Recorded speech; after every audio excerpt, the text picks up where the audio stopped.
എല്ലാവർക്കും നമസ്കാരം. ഇത് സാറാസ് ടെക്നോയുടെ 20 ടൺ റൈസ് പൗഡർ പ്ലാന്റ് ആണ്. 20 ടൺ നമ്മൾ അപ്പം പൊടിയും പത്തിരിപ്പൊടിയും ഇടിയപ്പം പൊടിയും ഒക്കെ പ്രോസസ്സ് ചെയ്യാൻ പറ്റുന്ന ഒരു പ്ലാന്റ് ആണ്. ഒരു ഷിഫ്റ്റിലാണ് നമ്മൾ ഈ 20 ടൺ പ്രോസസ്സ് ചെയ്തെടുക്കുന്നത്. ഇത് ഫുള്ളി തെർമിക് ഫ്ലൂയിഡ് ബേസ്ഡ് ആയിട്ടുള്ള ഒരു യൂണിറ്റ് ആണ്. ഈ കാണുന്ന ബാരലൊക്കെ അതിന് വേണ്ടിയിട്ടുള്ളതാണ്.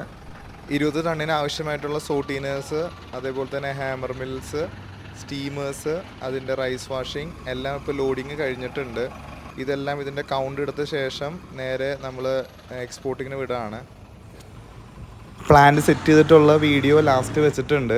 അതിൽ വരുന്നത് എന്താണെന്നൊക്കെയാണെന്ന് വെച്ച് കഴിഞ്ഞാൽ 3 റൈസ് വാഷർ വരും. ഇപ്പോൾ നിങ്ങൾ കാണുന്നത് 3 റൈസ് വാഷേഴ്സാണ്. 3 സ്റ്റീമേഴ്സ് വരും, 3 ഹാമർ മിൽസ് വരും. ഈ ഹാമർ മില്ലിൽ നിന്ന് പൊടിച്ചത് നേരെ കോമൺ ഒരു ബിന്നിലേക്കാണ് വന്ന് വീഴുക. ഇതാ കോമൺ ഒരു ബിന്നാണ്.